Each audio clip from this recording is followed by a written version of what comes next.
when the first atomic bomb ever used in war detonated less than 2 miles above Tsutomu Yamaguchi's head. He should have died on August 6, 1945. Vaporized, just another name on a list that would eventually stretch into the hundreds of thousands. But he didn't. He dragged himself out of the rubble, found his colleagues, and 3 days later, still burned, still bleeding, still barely standing, he got on a train and went home to Nagasaki. And then it happened again. This is the story of Tsutomu Yamaguchi, the only human being on Earth officially recognized as having survived both atomic bombings. And the craziest part? It almost didn't happen at all because of a stamp. August 6, 1945. Hiroshima. Yamaguchi was a 29-year-old marine engineer at Mitsubishi. He'd spent the last 3 months away from home on a business trip. But that morning, he was finally done. Bags packed, train ticket in his hand. He was going home to his wife, to his baby son, to Nagasaki. He was ready. And then he realised his hanko, a small personal identification stamp that every Japanese worker carried, was missing. He'd left it at the office. It would take maybe 10 minutes to go back and get it. He turned around. At 8:15 that morning, Yamaguchi was walking back toward the docks when he glanced up and saw a B-29 bomber crossing the sky. He noticed 2 small parachutes drifting down from it. He didn't know what they were. Nobody on the ground did. Then, something fell from the sky. The bomb, nicknamed Little Boy, detonated 1,900 feet above the city. The shockwave moved faster than the speed of sound, and Yamaguchi, standing less than 2 miles from ground zero, was picked up and slammed into a potato field like he weighed nothing. Both his eardrums ruptured instantly. The left side of his body, his face, his arms and his skin was scorched black. He couldn't see, he couldn't hear. He lay in that field, and all around him, the city of Hiroshima simply ceased to exist. When he finally came to, he crawled to a shelter. By some miracle, his 2 colleagues had survived as well. The 3 of them huddled together in the dark as fires raged across what had been one of Japan's largest cities. They didn't sleep, they barely spoke. The next morning, they made a decision.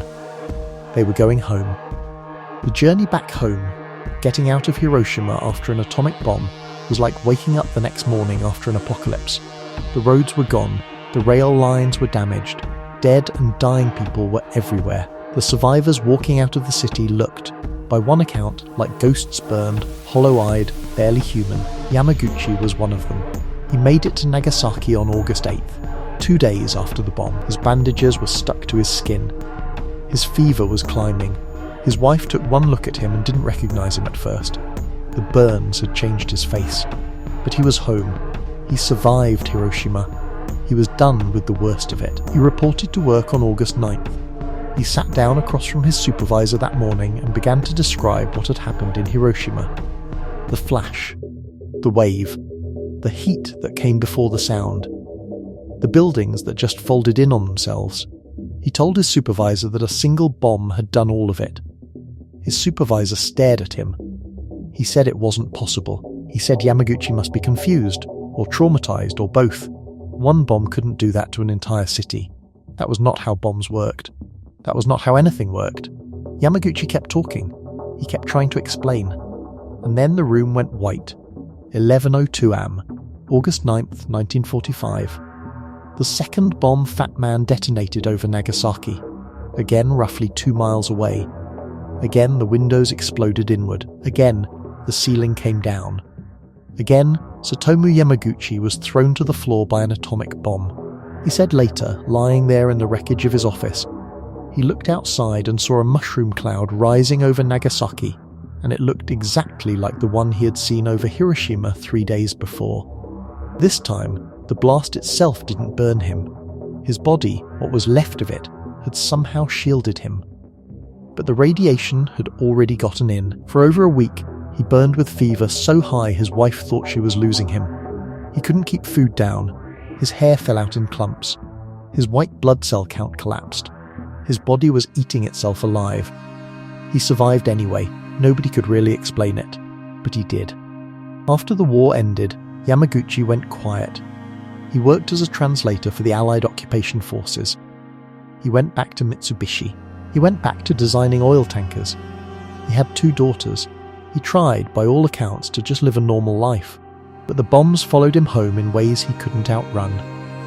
His son Katsutoshi grew up sick, battled health problems from childhood all the way to his death in 2005. He was only 59. His wife Hisako, who had also been in Nagasaki that day, developed liver and kidney cancer. She died in 2008. Yamaguchi himself fought cancer more than once across the decades. It wasn't until his 80s that Yamaguchi finally started talking. He wrote a memoir. He wrote poetry. In 2006, he appeared in a documentary about the 165 known double survivors people who had been present at both bombings. He travelled to the United Nations at 90 years old and stood in front of the room and begged them to eliminate nuclear weapons from the Earth entirely. It took him until January 2009, when he was 92 years old, to apply for official recognition as a double survivor. Japan approved it in March 2009. He became the only person in recorded history to hold that status officially.